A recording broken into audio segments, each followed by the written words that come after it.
तो अब राजा परीक्षित सुखदेव मुनि जी से पूछते हैं, कुछ संहार की बातें हुई, कुछ और बातें हुई, मरना मराना बहुत हो गया प्रभु। हे महाराज, क्या कोई द्वारका का कोई भक्त, कोई भक्ति का प्रसंग भी है, मुझे वो सुनाओ। कोई ऐसा भगवान का भक्त हुआ द्वारका में, या भगवान अपने किसी भक्त से अनन्य प्रेम करते हो, मुझे वो कथा सुनाओ। तो आज का मुख्य प्रसंग सुदामा चरित्र, 7वें दिन की कथा में। अब थोड़ा सा ध्यान देना, भजन भी हो गए, विवाह भी हो गए भगवान के, शिशुपाल का भी उद्धार कर दिया। ये शिशुपाल और फिर दंत भक्त का भी उद्धार किया था भगवान ने। ये दोनों वही जय विजय द्वारपाल थे। हिरणाक्ष और हिरण्यकश्यप का उद्धार किया सतयुग में। त्रेता में रावण और कुंभकर्ण बनकर आए, उनका उद्धार किया। और द्वापर में शिशुपाल और दंत भक्त बन के आए थे। एक बार द्वारका में ये कथा सुना रहे हैं सुखदेव जी राजा परीक्षित को। एक बार द्वारका में भगवान श्री कृष्ण, और आप भी बड़े ध्यान से सुनना, अपने कक्ष में बैठे हुए थे। अर्धरात्रि का समय था, दर्द भरी मुरली बजा रहे थे। रुक्मिणी जी आई उस मुरली की तान सुनते हुए। द्वारकाधीश के चरणों में प्रणाम करके बोली, रुक जाओ प्रभु, ऐसी मुरली मत बजाओ। आपकी मुरली तो जब बजती थी सारा जग मोहित हो जाता था। जंगल में मोर नाचने लगते थे, गाय दौड़ी आती थी, सखियां दौड़ी आती थी। ब्रह्मा जी अपना ब्रह्मलोक छोड़ देते थे। शिव भोले की समाधि टूट जाती थी आपकी मुरली की तान को सुनकर। फिर ऐसी दर्द भरी मुरली आज आप क्यों बजा रहे हैं? ऐसी मुरली तो आप तब बजाते हैं जब आपका कोई भक्त दुखी होता है। कृपा करके ऐसी मुरली ना बजाइए प्रभु। प्रभु बोले, हां देवी, तुमने सही कहा। आज मैं किसी भक्त के दुख में दुखी होकर ये मुरली बजा रहा हूं। भक्त के दुख में? हां देवी, और वो केवल मेरा भक्त नहीं, मेरा बचपन का मित्र भी है। मित्र भाव से भगवान को दो ने भजा था, एक अर्जुन और दूसरे, जोर से बोले, दूसरे सुदामा। रुक्मिणी जी मुस्कुराकर बोली, वाह प्रभु वाह, जो आपका बचपन का मित्र है और जो आपका भक्त है, आप उसके दुख में दुखी होकर ऐसी दर्द भरी मुरली बजा रहे हैं। द्वारकाधीश का जो मित्र हो, ऐसा कौन आपका मित्र है प्रभु, मुझे भी बताइए। और कृपा करके ये बताइए कि उसको दुख कौन सा है।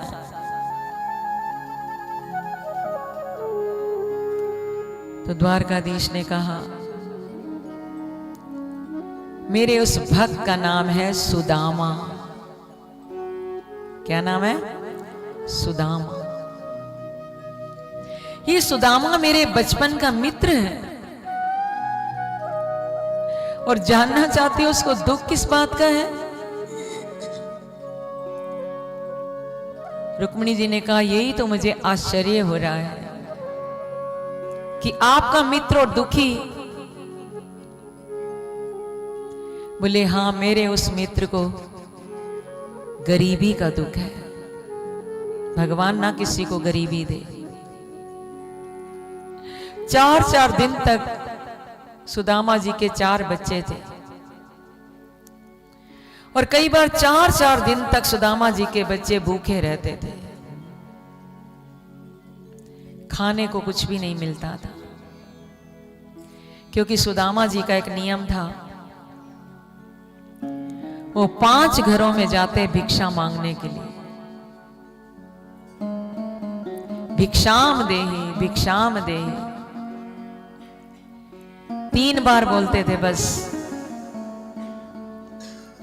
किसी ने भिक्षा दे दी तो भी वो बोलते थे जय श्री कृष्ण, और किसी ने भिक्षा नहीं डाली तो भी बोलते थे जय श्री कृष्ण। क्या बोलते थे? जोर से बोले, जय श्री कृष्ण।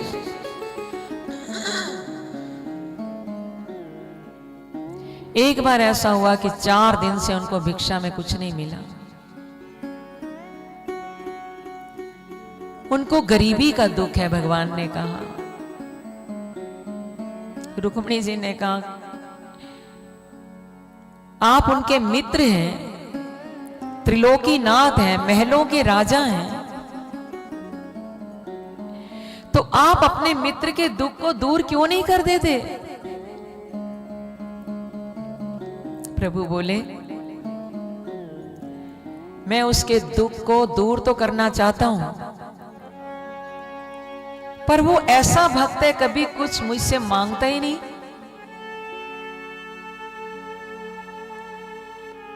देखना चाहती हो कैसा भक्त है? तो यहां से दिव्य दृष्टि से देखो। भगवान द्वारकाधीश रुक्मिणी जी को दिखा रहे हैं। इधर पोरबंदर में सुदामा जी की टूटी फूटी झोपड़ी थी।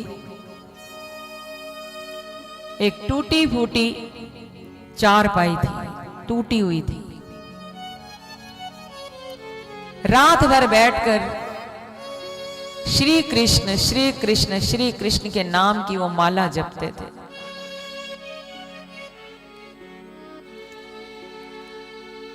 चार दिन के बाद जैसे कैसे थोड़ा सा भिक्षा में लाए, बच्चों को खिलाया। स्वयं पति पत्नी पानी पीकर सो गए और सुदामा जी कृष्ण कृष्ण कृष्ण का जाप कर रहे हैं। उनकी धर्म पत्नी का नाम था सुशीला। सुशीला जी आई अपने पति देव के पास और कहने लगी, हे पति देव, 4 दिन से बच्चे भूखे हैं, अन्न का दाना उनके मुख में नहीं गया। एक मेरी प्रार्थना है आपसे,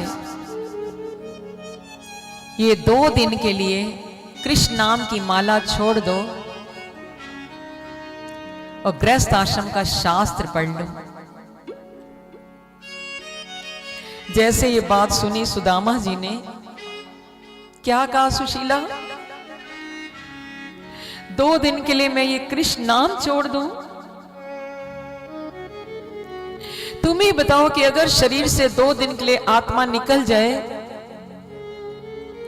तो क्या उसका शरीर जीवित रहेगा? कृष्ण का नाम ही मेरी आत्मा है, श्री कृष्ण मेरे प्राण है। अगर मैं 2 दिन के लिए कृष्ण नाम की माला छोड़ दूं तो हे सुशीला, मैं जीवित नहीं बचूंगा।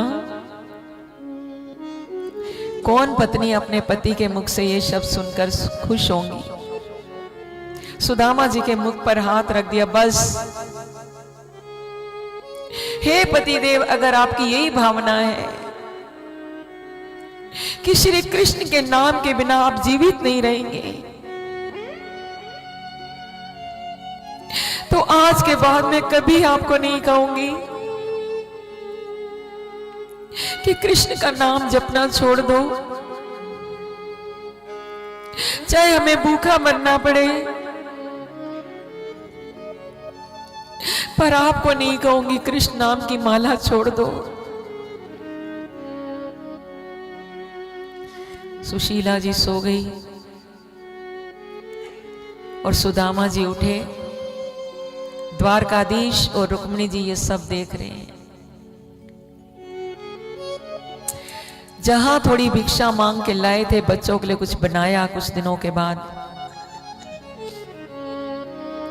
वहां देखा किसी हांडी में कोई एक चावल का दाना मिल जाए, क्योंकि मेरे ठाकुर भी भूखे हैं, मेरे प्रभु को भी भोग नहीं लगा। तो प्रभु की कृपा से उनको उस पात्र में एक चावल का दाना मिल गया। भूखे के लिए एक चावल का दाना भी बहुत होता है, पर फिर भी सुदामा जी ने वो चावल खुद नहीं खाया।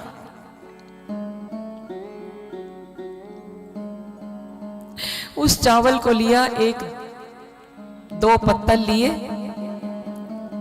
और चावल के दो टुकड़े कर दिए। एक टुकड़ा एक पत्तल में रखते हैं और दूसरा टुकड़ा दूसरे पत्तल में रखते हैं। एक पत्तल पर सुशीला का अधिकार है, एक पत्तल अपनी धर्म पत्नी के पास रख दिया जहां वो शयन कर रही थी, और वो छुपकर सब देख रही थी कि मेरे पति क्या कर रहे हैं। एक चावल का दाना, उसके भी दो टुकड़े, आधा वो एक पत्तल आधा टुकड़ा सुशीला के पास रखा, और जो अपना हिस्सा था आधा चावल। देखो एक भक्त की कैसी भावना होती है। द्वारकाधीश का विग्रह जहां वो पूजा करते थे, भगवान के पास गए, वो पत्तल लेकर, पत्रम पुष्पम फलम तोयम यो में भक्त्या प्रयच्छति। हे प्रभु, आप इस आज इतना ही आप स्वीकार करें। सुशीला उठकर आई और सुदामा जी से बोली, वाह पति देव वाह, ये क्या कर रहे हैं आप? जो महलों के राजा हैं, नित्य उनको 56 भोग लगते हैं, अनेकों उनकी दास दासियां सेवा में खड़ी हैं, ऐसे द्वारकाधीश आपका ये आधा चावल का दाना खाएंगे? तो सुदामा जी रो पड़े।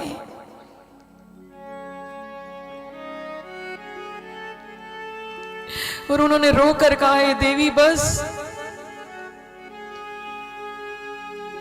मुझे आप कुछ भी बोल लो, कुछ भी कह लो, कुछ भी सुना लो, पर मेरे प्रभु के बारे में कभी संशय मत करना,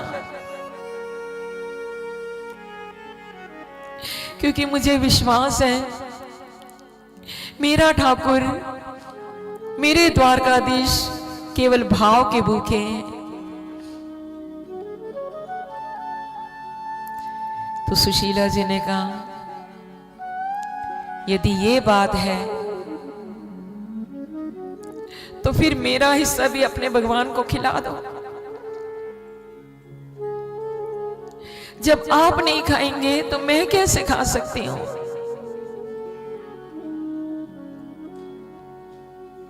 सुदामा जी बोले, देवी, भक्ति करने का अधिकार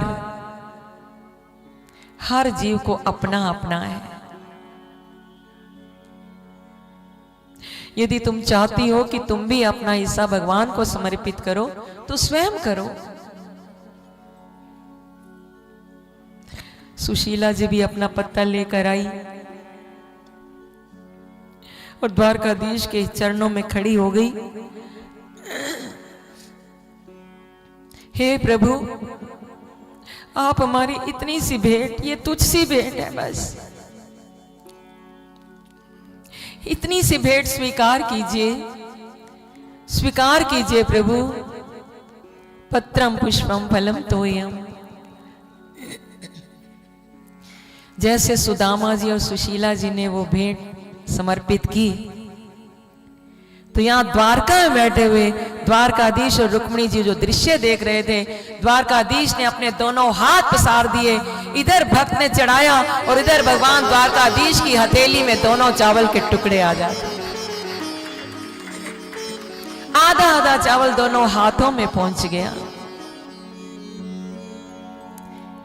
एक आधा चावल का टुकड़ा भगवान ने रुक्मिणी जी को दिया। हे देवी खाइए, इस पर तुम्हारा अधिकार है। और सुदामा जी वाला चावल हाथ में लिया भगवान ने और संकल्प लिया कि इस आधे चावल को खाने मात्र से तीनों लोकों में जितने जीव हैं, मानव, पशु, दानव, पक्षी, जलचर, थलचर, नभचर, जितने जीव रहते हैं, इस आधे चावल को खाने मात्र से सबकी तृप्ति हो जाए। जैसे द्वारकाधीश ने मुख में रखा, सच मानो तीनों लोकों के जितने लोग थे सबकी भूख मिट गई, गले भर तक की भूख मिट गई, एकदम तृप्ति हो गई, सब तृप्त हो गए। तो सुशीला जी ने देखा कि बिना खाए हम सबकी भूख मिट गई, तो मान गई। कहने लगी, है पतिदेव, मुझे विश्वास हो गया है कि भगवान ने हमारा भोजन, ये भेंट स्वीकार कर ली है। भगवान तो भाव के भूखे हैं, भाव का भूखा हूं मैं, भाव से मुझे काम है। ये यथा मां प्रपद्यन्ते तांस्तथैव भजाम्यहम्। भाव से कुछ भी ठाकुर को देंगे वो स्वीकार करते हैं। सुशीला जी ने एक दिन अपने पड़ोसियों से चावल मांग कर लाई और बड़ा आग्रह करके, बड़ी प्रार्थना करके सुदामा जी को, अपने पति को कहा, हे पति देव, आप अपने मित्र से मिलने क्यों नहीं जाते? वो आपके बचपन के मित्र हैं, एक बार उनसे मिलकर आइए। 4 मुट्ठी बोले, कैसे मिलने जाऊं?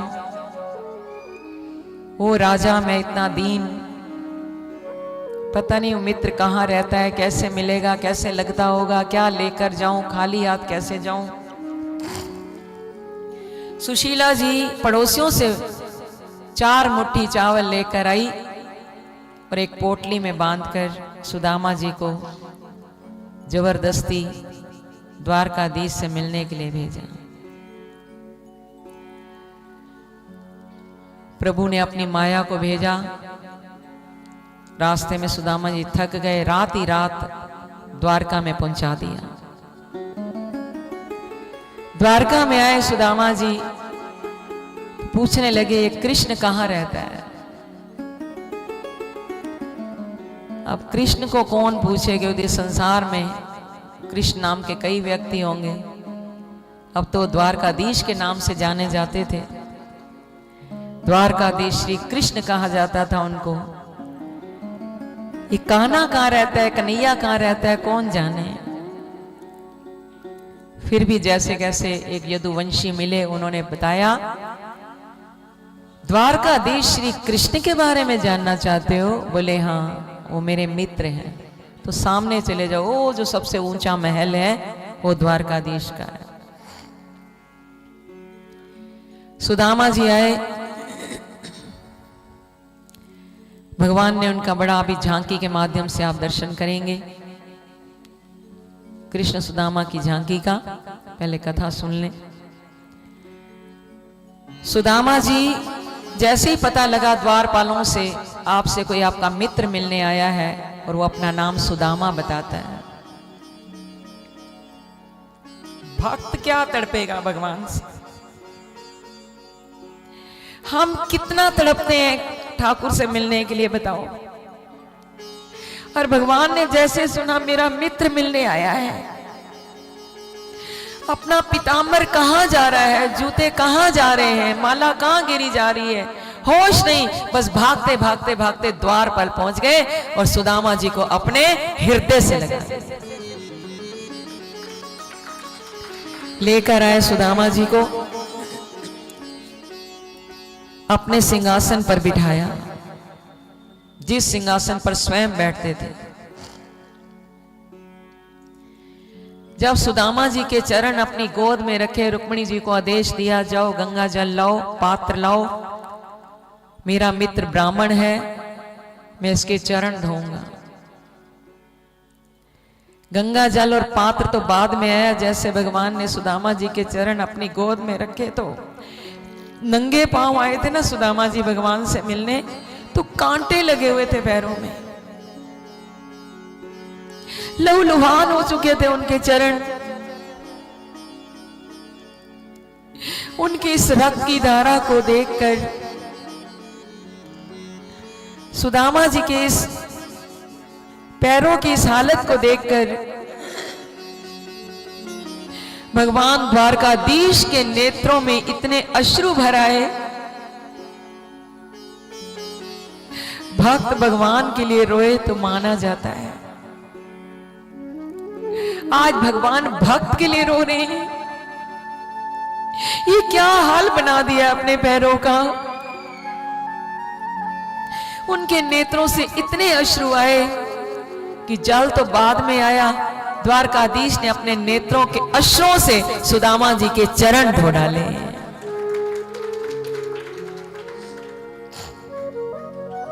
सुदामा जी अपने चरण खींचने लगे, नहीं नहीं प्रभु ये ना कीजिए, आप ये क्या कर रहे हैं, आप द्वारकाधीश हैं, महलों के राजा हैं।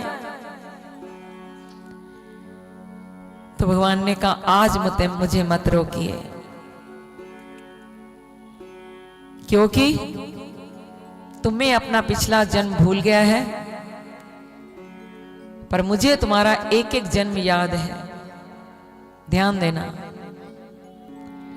सतयुग में यही सुदामा जी क्षीर सागर में कच्छप के रूप में थे। भगवान विष्णु शयन कर रहे थे शेषनाग की शैया पर, और वो भगवान के चरण धोना चाहते थे।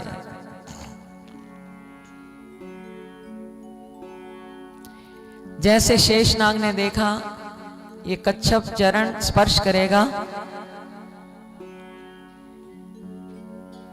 इससे मेरे प्रभु की निद्रा भंग होगी, डंक मार दिया।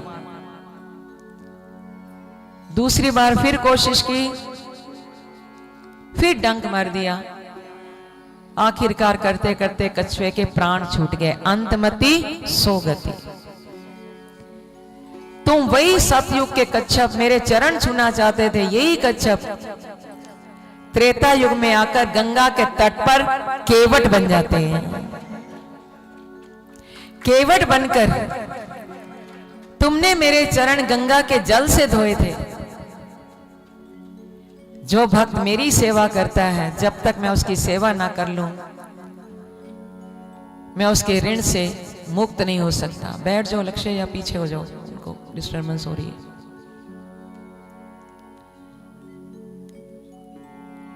तुमने मेरे दोनों चरण गंगा के जल से धोए थे,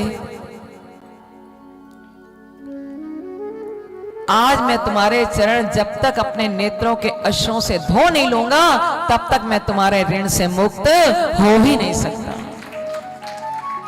इसलिए आज मैं तुम्हारे चरण नेत्रों के अश्रों से धो रहा हूं, मुझे मत रोकिए। सुदामा, लंबी कथा है पर सारी बात नहीं सुना पाएंगे। एक मुट्ठी चावल खाए भगवान ने एक लोक का राज दे दिया। दो मुट्ठी खाए दो लोग का राज। और जब तीसरी मुट्ठी भरकर खाने लगे, रुक्मिणी जी लक्ष्मी जी के रूप में प्रकट हो गई, हाथ पकड़ लिया भगवान का। हे द्वारकाधीश, ये क्या कर रहे हैं आप? दो लोग का राज तो आप दे चुके हैं, अगर ये तीसरी मुट्ठी भी आपने खा ली तो आप सुदामा बन जाएंगे, सुदामा कृष्ण बन जाएगा, आपका सब कुछ चला जाएगा। तो हमारे द्वारकाधीश क्या कहते हैं? प्रभु बोले, यही तो मैं चाहता हूं, यही तो मैं चाहता हूं कि मेरा सुदामा कृष्ण बन जाए। चाहे मुझे दर दर भटकना पड़े, मैं सुदामा बनूं, पर मेरा सुदामा कृष्ण बन जाए। क्यों तुम भूल गई हो वो जो भेंट तुमने आधा चावल खाया, सुशीला वाला हिस्सा, क्या भूल गई हो? ये दो लोग का राज्य तो मैंने उसके बदले में दिया, और जो मेरा हिस्सा है वो भी तो देना है। तो रुक्मिणी जी हैरान होकर पूछती हैं भगवान से, आधे चावल के बदले दो लोग का राज, तीन लोग का राज दे देंगे आप सुदामा को? तो देखो भगवान कैसे हिसाब लगाते हैं। द्वारकाधीश के नेत्र सजल थे और वो उन सजल नेत्रों से बोले, देवी प्रश्न आधे चावल का नहीं है, प्रश्न तो ये है कि उस समय सुदामा की आधा चावल ही टोटल प्रॉपर्टी थी। इस आधे चावल के अलावा सुदामा जी के पास कुछ और था ही नहीं। जब एक भक्त मुझे अपना सब कुछ लुटा सकता है इतनी गरीबी में, तो क्या मैं अपने भक्त से गया बीता हूं? आज मैं भी सुदामा को अपना सब कुछ लुटा देना चाहता हूं। वाह वाह प्रभु वाह, कैसा आप हिसाब लगाते हैं। सुदामा जी को बिन मांगे सब कुछ दिया, पर द्वारका से खाली हाथ ही भेजा। सुदामा जी वापस आए अपने पोरबंदर।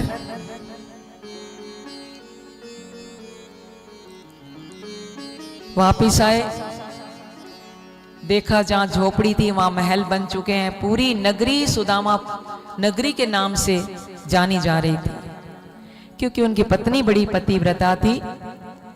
विश्वकर्मा जी को भगवान ने भेज दिया था, जाओ झोपड़ी को महल बना दो। सुशीला जी ने कहा, नहीं, अगर मेरा एक कुटिया को महल बनाना चाहते हो, जिन पड़ोसियों की भिक्षा पर हम पल्ले पोसे बड़े हुए, बच्चों को पाला, जिन पड़ोसियों से मैंने 4 मुट्ठी चावल मांगकर अपने पति को द्वारकाधीश से मिलने भेजा, पहले इन सब के घर महल बनाओ, तब मेरा घर महल बना। ये सुशीला जी ने कहा था। विश्वकर्मा जी ने प्रणाम किया, आप धन्य हैं देवी, आपकी इच्छा जरूर पूर्ण होगी। पहले बाकियों के महल बनाए गए और फिर सुदामा जी का महल बना। घर आए, सुशीला जी गहने आभूषणों से सुसज्जित थी, नौकर चाकर घर में, बच्चे राजसी पोशाक में, पहचान ना पाए, पहचान कराई सुशीला जी ने। तो कहने लगे, ये सब कैसे हुआ? सुशीला जी ने कहा, आपके द्वारकाधीश का कमाल है, मुझे तो बिना दिए भेजा, कुछ भी नहीं दिया, और यहां इतना बड़ा करिश्मा कर दिया, मुझे विश्वास नहीं होता। इसलिए मैंने आपके मित्र को अंदर बिठा कर रखा है, पूछो उनसे। पति का हाथ पकड़कर जब महल बन रहा था, सुशीला जी ने कहा, इस महल में सबसे पहले हमारे प्रभु का, द्वारकाधीश का मंदिर बनाना। घर बनाए तो पहले भगवान का मंदिर बनाया करें। हाँ, अपने रूम तो बड़े बड़े, ठाकुर जी को एक आले में बिठा देते हैं, या छोटा सा एक स्टोर टाइप, या एक अलमीरा में। अरे जिन्होंने इतना राजमहल दिया, उनके लिए एक छोटा सा कक्ष भी नहीं, पर बाहर हमारे साथ चलो अब्रोड में पूरा पूरा रोम भगवान का मंदिर बना के बैठे हैं भक्त लोग। पति देव का हाथ पकड़कर लेकर गई जहां द्वारकाधीश का मंदिर बनाया था। बोले ये मित्र आपके बैठे हैं, इन्हीं से पूछ लो ये सब किसने दिया। तो यहां सुदामा जी बहुत भाव विभोर हो जाते हैं।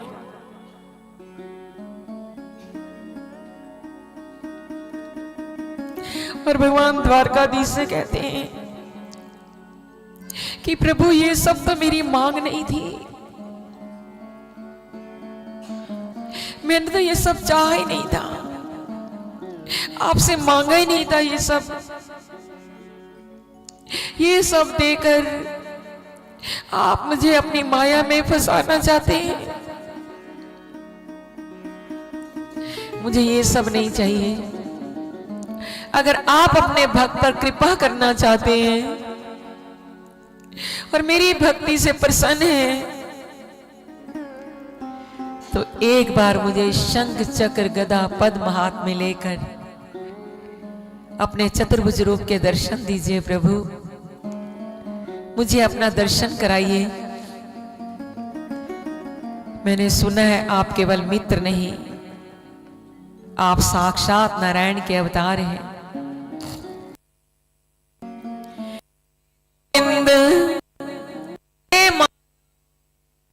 हे केशव, हे द्वारकाधीश श्री श्री कृष्ण, एक बार मुझे अपना दर्शन दीजिए, एक बार अपना मुझे दर्शन दीजिए।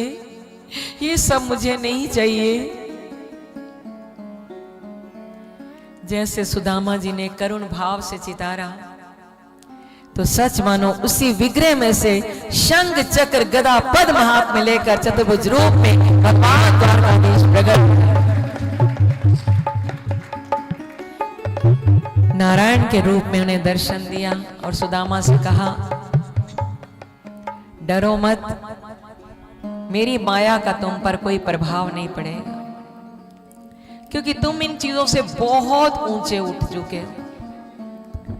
तुम्हारा भाव बहुत उच्च कोटि का है सुदामा,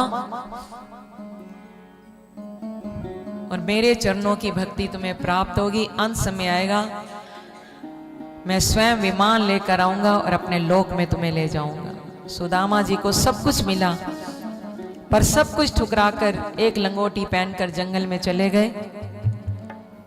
भगवान श्री कृष्ण की कठिन तपस्या की, तपस्या करते करते करते करते जब समय आया, स्वयं भगवान विमान लेकर आए और उस विमान पर बिठाकर अपने गोलोक धाम में ले गए सुदामा जी। बोलो कृष्ण सुदामा की, द्वारकाधीश भगवान की।